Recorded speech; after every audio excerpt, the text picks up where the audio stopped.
Hello everyone and welcome back. In today's video, we will learn how to align flex items. Flex provides us with two properties for this purpose: align items and align content. Let's talk about the first property, align items. This property is used to align items along the cross axis. So if you have a flex with direction row, so this will align items vertically. Or if you have a flex with direction column, it would align items horizontally. Let's give this a try. So let's bring up our code editor. Let's bring it up here. So let's give display flex to our container. So display flex, let's save it. And by default, it is in direction row. Let's try giving it this property. So align items and let's say stretch. Let's save it. So stretch is the default value. So by default, it stretches the content vertically. So if we increase the height of our div, it should increase the height of our items as well. So let's say height 400 pixels, let's save it. And as you can see, the height of our items also increased. It accepts some more values, so let's give them a try. So it accepts this value flex start. So it aligns all the items at the start. Similarly, it accepts another value, flex end. So it aligns everything at the end. It accepts another value called center. It moves everything to the center vertically. Similarly, let's try it for direction column. So let's give it a direction here. Flex direction, let's say column, let's save it. Let's increase the height a bit, say 700 pixels. And as you can see, it is aligned in the center horizontally. And why is that? Because our flex is in the direction column, so the cross axis is horizontal. Similarly, let's try moving it to the start. So flex start, let's save it. And as you can see, it moved to the start of our cross axis. Similarly, let's try flex end. And as you can see, it moved to the end of our cross axis. Similarly, let's try stretch. Let's save it. And as you can see, it's stretching all the elements across the cross axis. That's all for align items property. So moving on to the next one, which is align content. This property is also used to align items along the cross axis. Think of this as justify content for cross axis. So if you remember, we would when we use justify content, it would move the content or items around the main axis. But here with align content, it moves the elements across the cross axis.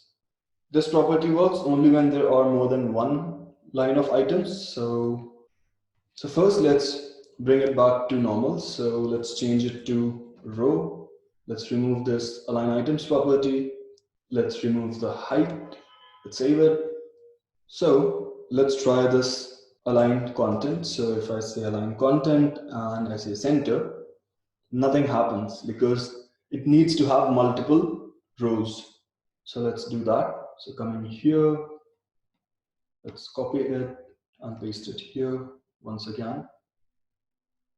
And as you can see, the content is overflowing, so we need to wrap it to bring it to next line. So come in here. So flex wrap and let's give the value wrap.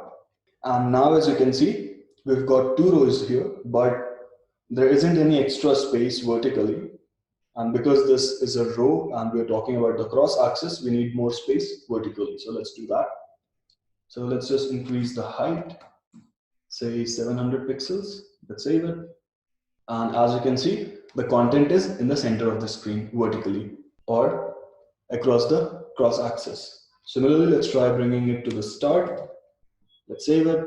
And now as you can see, it is at the start of cross axis. Similarly, we can bring it to the end. And now as you can see, it is at the end of the cross axis.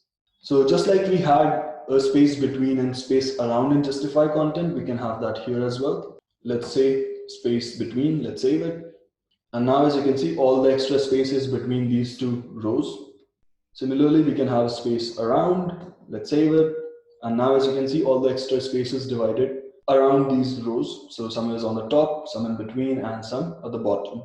Similarly, we can use the value stretch, let's save it. And now as you can see, both these rows can are stretching across as much as possible. Let's see how to align items in the center of the flex. So center vertically and center horizontally. Let's remove these extra divs. Let's save it. All right, so we just have 4. Let's say we want to bring it to the center. So first, it came to the center vertically. Now, to bring it center horizontally, we can use justify content. Again, center. Let's save it. And as you can see, our content is in the center of the div. Similarly, let's try this property for direction column. So coming back here, let's change it to column. Let's save it. And because we've aligned content stretch, and align content works with the cross axis, so all these columns are stretched equally across the cross axis. Similarly, let's try changing the values. So instead of stretch, let's say start. Let's save it. So all the content is moved to the start of the cross axis. Similarly, let's say flex end. So all the content is at the end. Let's try space between. Let's save it. And as you can see, all the available space is between these columns. Similarly, let's try space around. And as you can see, all the spaces around these columns. Let's try center. And as you can see, all the items are now in the center horizontally. That's all for align content property. Now that we know how to align items, let's see how to bring them to the center of the flex. For this purpose, we can simply use align item center to bring them in the center along cross axis, and use justify content to bring them in center along main axis. So let's give it a try. Let's remove this. Let's save it. First, let's reduce the number of items. So that will give us a bit of clarity. So let's remove this and this as well. So now we're just left with 4 items. So coming back here, let's give it align items to bring it center across the cross axis. So align item and center. And now as you can see, it is in the center horizontally. Now to bring it in the center vertically, we could simply use justify content. So justify content and center. Let's save it. And now as you can see, these 4 items are in the center of the div. That's all for today, guys. If there is something that you did not understand, feel free to drop a comment and we will discuss it. See you in the next video. Bye and take care.